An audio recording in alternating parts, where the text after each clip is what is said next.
یروشلم پرانے شہر میں داخل ہونے کے لیے یہ ایک دروازہ تھا جی، جہاں سے داخل ہوتے تھے. ویسے ٹوٹل 2 تھے، لیکن یہ فصیلیں آپ دیکھ رہے ہیں یروشلم شہر کی، یہ جو باقیات ہیں، اور یہ دروازہ بھی ہمیں دکھائی دے رہا ہے. اس دروازے کا ایکچولی سیل کر دیا گیا اور اس کے آگے قبرستان ہے، اور یہ مسلم سیمیٹری اس کے آگے بنائی گئی ہے.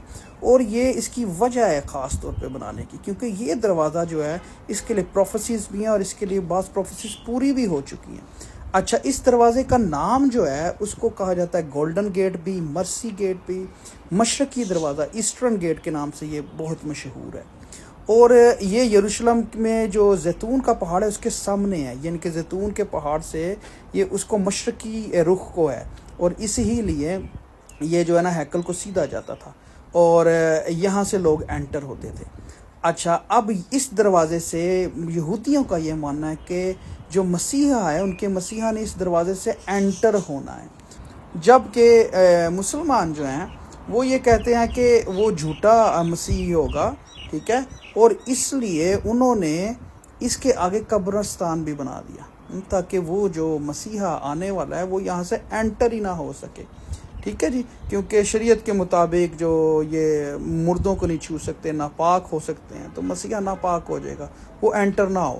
تو یہ جو دروازہ آپ دیکھ رہے ہیں سیل ہوا ہے، یہ 1541 میں جو سلطنت عثمانیہ کا سلطان تھا سلیمان، اس نے اس کو سیل کر کے بند کروا دیا اور اس کے آگے مسلم سیمیٹری کھڑی کر دی تاکہ یہاں سے جو ہے نا مسیحا انٹر نہ ہو سکے. ٹھیک ہے، یہ ہے اسلامی جو ماننا ہے ان کا. اچھا، اب آ جائے مسیحت پہ، جو ان دونوں کو بالکل کھول کے بیان کر دیتی ہے. مسیحوں کے مطابق مسیحوں کا یہ ماننا ہے کہ مسیحا نے تو آنا تھا، یہودی بالکل ٹھیک مانتے ہیں، اور وہ جو مسیحا ہے وہ تو آ چکا ہے اس دروازے سے، اور وہ واقعہ ہوا ہے جو یسوع مسیح کی ٹرمپٹ انٹری ہوئی ہے جی، جو نرسنگوں پہ انٹری ہو چکی ہے خداوند کی، اور اس پہ یسوع مسیح اس دروازے سے داخل ہو چکے ہیں، جس کو ہم کہتے ہیں شاہانہ داخلہ. اور کیونکہ کلام میں لکھا ہے کہ بیت فگے سے اور زیتون کے پہاڑ سے جو مشرقی حد ہے وہاں سے خداوند اترے، اور وہاں سے پھر اس دروازے کے تھرو وہ داخل ہوئے شہر میں. اور لکھا شہر میں ہلچل مچ گئی، اور لوگوں نے کہا یہ کون ہے بھیڑ میں سے لوگ کہتے ہیں. تو وہ پھر جواب آیا کہ یہ ناصرت کا نبی یسوع ہے. تو ایکچولی تو مسیحا کی انٹری ہو چکی ہے. اچھا، اور وہ پہلی انٹری ہوئی ہے، ٹھیک ہے، اور دوسری انٹری کے لیے بھی اس کے لیے متعدد پیشن گوئیاں ہیں. جیسے ایک پیشن گوئی جو ہے وہ حزقیل نبی کی معرفت کلام میں ہے، یہ مشرقی حد کا جو پھاٹک ہے یہ بند رہے گا اور کوئی انسان اس سے داخل نہ ہوگا، کیونکہ اسرائیل کے قدوس خدا کا جلال یہاں سے داخل ہو چکا ہے. سو اس لیے اب کوئی اور داخل نہیں ہو سکے گا.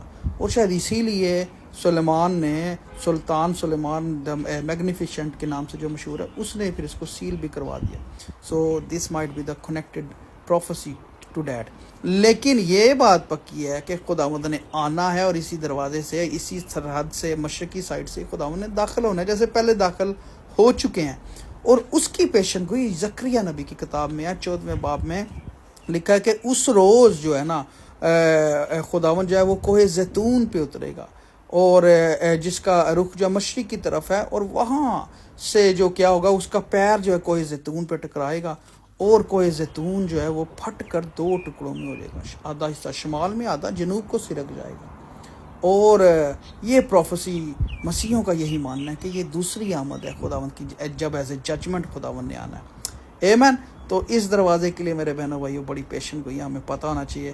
And I wish and I پرے کہ پاکستانی مسیحی جو ہیں بائبل کو، ان مقدس مقامات کو دیکھ کر تو جان سکیں کہ how close we are to reality ہے. یہ بالکل ہر ایک چیز جو خداوند کی باتیں ہیں، اور آرکیولوجیکل ایویڈنس کتنا اسٹرانگ ہے ہمارے پاس مسیحی تاریخ کا.